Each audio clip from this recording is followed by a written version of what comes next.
Don't try to do everything by yourself. You are stronger than before. You have much more power. But as a result, you seem to have lost sight of something extremely important. You must remember, you know why the people of the Leaf Village stopped hating and fearing you. You know why they accepted you as one of their own. It's because you showed them that you understood them, and you fought for their acceptance. You just said, everyone who cares about you helped you get where you are. If you forget about everyone else because you now have power, you'll become arrogant and egotistical. However powerful you are, don't take it all on yourself. Because if you do, you will surely fail. I know we've had some difficult times lately. We've had to struggle just to get by. But it's nothing to be ashamed of. There is a simple honor in poverty. There's no honor for me without the Avatar. Zuko, even if you did capture the Avatar, I'm not so sure it would solve our problems. Not now. And there is no hope at all. No, Zuko. You must never give in to despair. Allow yourself to slip down that road and you surrender to your lowest instincts. In the darkest times, hope is something you give yourself. That is the meaning of inner strength.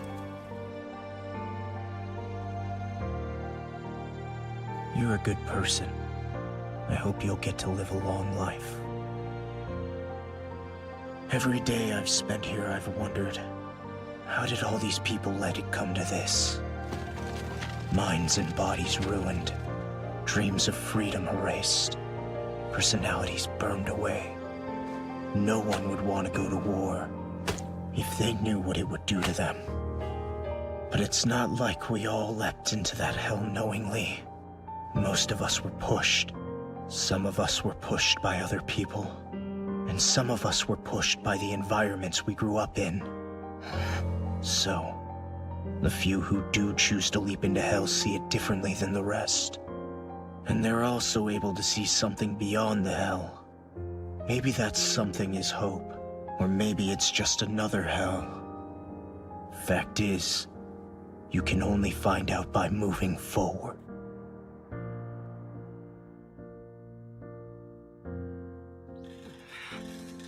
What's this all about? Sorry, but I knew you wouldn't want to sit still for a lecture, so I figured I had to pin you down. Let it go. You've got to forget about revenge. What? Believe me, in this work I've met a lot of guys who feel the way you do. Trust me, for those who follow the path of revenge, it never ends well. You'll only tear yourself apart. And even if you succeed and you get your revenge, what will you have then? Nothing. Emptiness. Shut up! What makes you think you know anything about it? It's easy for you to talk. You have no idea! Easy. Just try to calm down. Maybe if I was to kill the most important people in your life, everyone who's ever meant anything, maybe then I'd listen to you. Because maybe then you'd have some idea how I feel. It's an interesting theory, but I'm afraid you're a little late to put it to the test.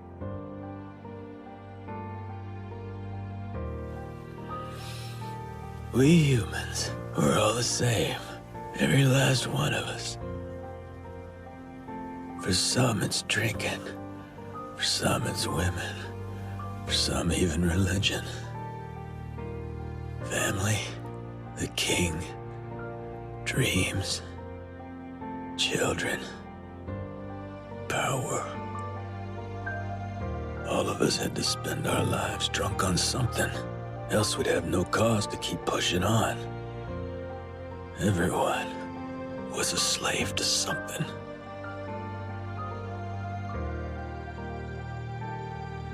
Jiraiya-sensei? Yes, what is it, Kakashi? There's something I'd like to talk to you about. Is it urgent? Because I'm kind of busy right now. I'm sorry to have bothered you. Wait. You're already here. Just, speak your mind.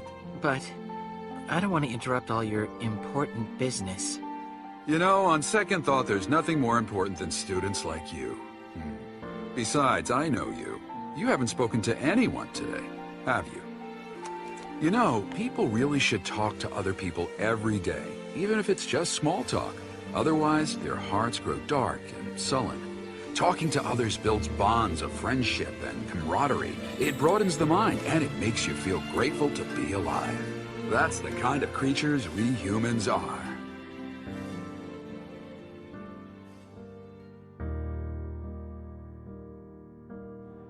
There's no point standing around. We'll only be showered by more boulders. Ready your horses on the double! Be honest. Are all of us riding to our deaths? Yes, we are. And since we're dying anyway, you're saying that it's better if we at least die fighting? I am. But wait. Then who cares what we do? We could just disobey your orders. And it wouldn't mean a thing, would it?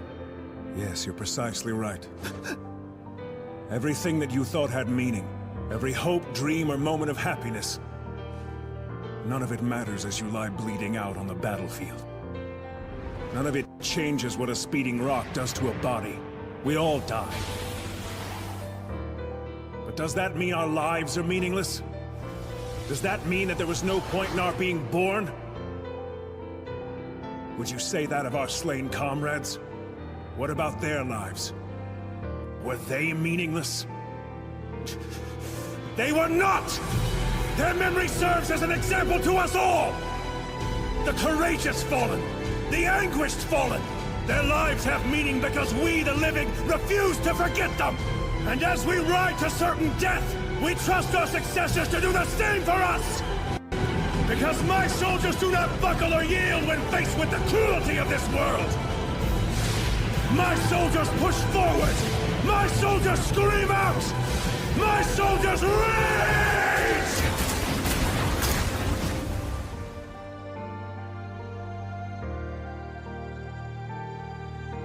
You asked me why I'm doing all this. But even if I told you why, I doubt very strongly that the knowledge would change anything at all.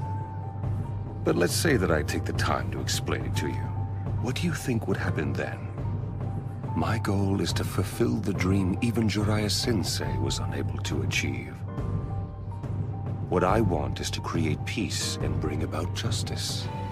We're both just ordinary men driven to seek vengeance in the name of justice. Everyone feels the same pain when losing something dear.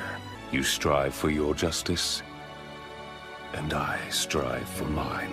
And if one comes to call vengeance justice, such justice will only breed further vengeance and trigger a vicious cycle of hatred. Right now, we live in such a cycle. I know the past and can foretell our future. It is the same as our history. The shinobi world of ours is ruled by hatred, and hatred alone. So we believe that human beings simply cannot understand each other, and they never will. So, Naruto, how would you confront this hatred in order to create peace? I want to know what your answer is.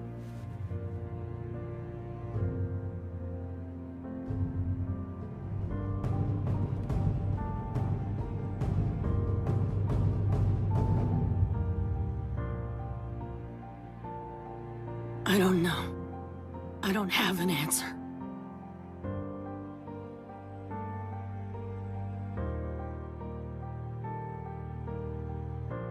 There are many types of monsters in this world.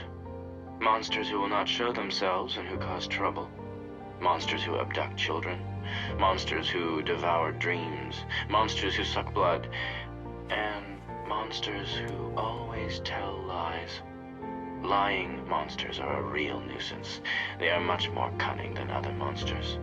They pose as humans, even though they have no understanding of the human heart. They eat, even though they've never experienced hunger. They study even though they have no interest in academics. They seek friendship even though they do not know how to love. If I were to encounter such a monster, I would likely be eaten by it. Because in truth, I am that monster.